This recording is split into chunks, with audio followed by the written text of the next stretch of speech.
আসসালামু আলাইকুম প্রিয় ফুটবল ফ্যান্স।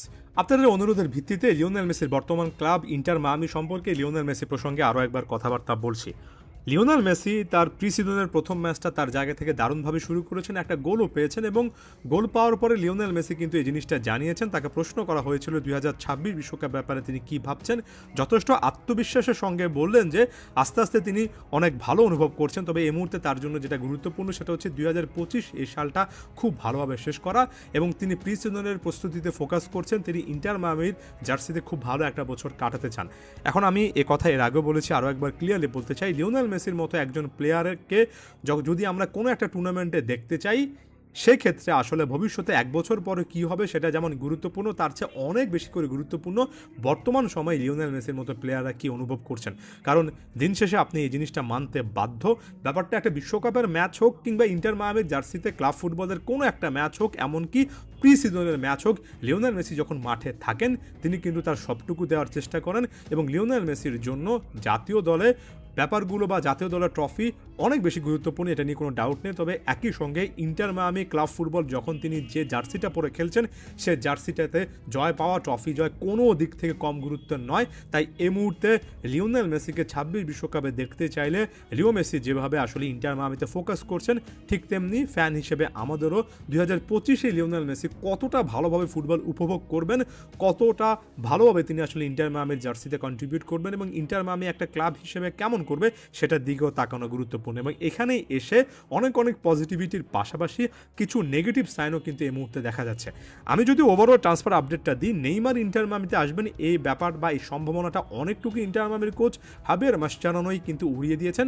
তবে এখানে আমি প্রায় সময় বলি যে একজন সুপারস্টার ফুটবলার আসার এখনও সুযোগ আছে, কারণ যদিও আসলে MLS-এ স্যালারি ক্যাপ রয়েছে, আপনি চাইলেও নির্দিষ্ট পরিমাণ বেতনের বেশি পরিমাণ বেতন দিতে পারবেন না। তবে এখানে লিওনার্দো ক্যাম্পানা এই ক্লাবটা ছাড়ার পরে ডিপি বা ডেজিগনেটেড প্লেয়ার স্লটে একটা স্লট খালি আছে যেখানে অনেক বেশি পরিমাণ বেতন নেন, ভালো সুনাম রয়েছে ইউরোপিয়ান ফুটবলে, এমন একজন প্লেয়ারকে কিন্তু আনা যায়। সেক্ষেত্রে আমি নেইমারের চান্সটা আগে ওপেন রেখেছিলাম, এখন ওপেন রাখছি, যদিও এই মুহূর্তে জিজ্ঞেস করলে এটা হাইলি আনলাইকলি নেইমার টু আসলে MLS বা ইন্টার মায়ামির সুযোগটা কমছে, এ ব্যাপারটা অস্বীকার করার কোনো সুযোগ নেই। সাম্প্রতিক সময়ে উল্টো পল পগবা নিজে একটা ইঙ্গিত দিয়ে রেখেছেন মিডফিল্ডে শক্তিমত্তা বৃদ্ধি করার জন্য হয়তোবা হাবিয়ার মাসচারানো, ডেভিড বেকহাম পল পগবার দিকে নজর দিতে পারেন, যেখানে পল পগবাকে দেখা গিয়েছে ইনস্টাগ্রামে এমন একটা পোস্ট দিতে যেখানে ডেভিড বেকহামের জার্সি পরে তিনি আছেন, যেটা অনেক খ্যাতনামা প্ল্যাটফর্মগুলো আসলেই জাজ করছে যে হয়তোবা ইন্টার মায়ামির পথে তিনি আছেন। এখন পল পগবা নামের দিক থেকে যথেষ্ট বড় মাপের একজন ফুটবলার, তবে সাম্প্রতিক বছরগুলোতে তার ফিটনেস, ওভারঅল পারফরমেন্স আসলে কোন জায়গায় আছে সেটা নিয়ে প্রশ্ন করার সুযোগ আছে। ডিফেন্স নিয়ে ইন্টার মায়ামিকে কাজ করতে হবে এবং এখন পর্যন্ত সে কাজের ফলে রেজাল্টটা কেমন হবে সেই জিনিসটা বুঝতে পারছি না।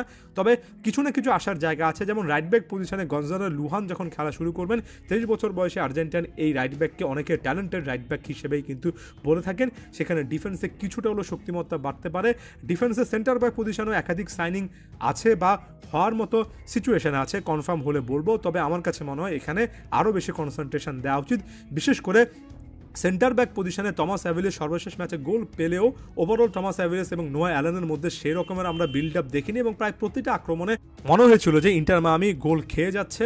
আপনি এমন একটা সিস্টেমে খেলেন যেখানে ফাইনাল থার্ডে লিওনেল মেসি, লুইস সুয়ারেজের মতো দারুণ ফুটবলার থাকলেও খুব বেশি স্পিডি ফুটবলার নেই, তখন আপনার কাউন্টার অ্যাটাকে ডিফেন্ডারদেরকেও কিন্তু ফুলব্যাকদেরকেও যখন কন্ট্রিবিউট করতে হয়, উপরে উঠে আসতে হয়, তখন বলটা লুজ করলে আপনি কিভাবে ডিফেন্ড করবেন সেটা আরও বেশি করে ইম্পর্টেন্ট হয়ে যায়।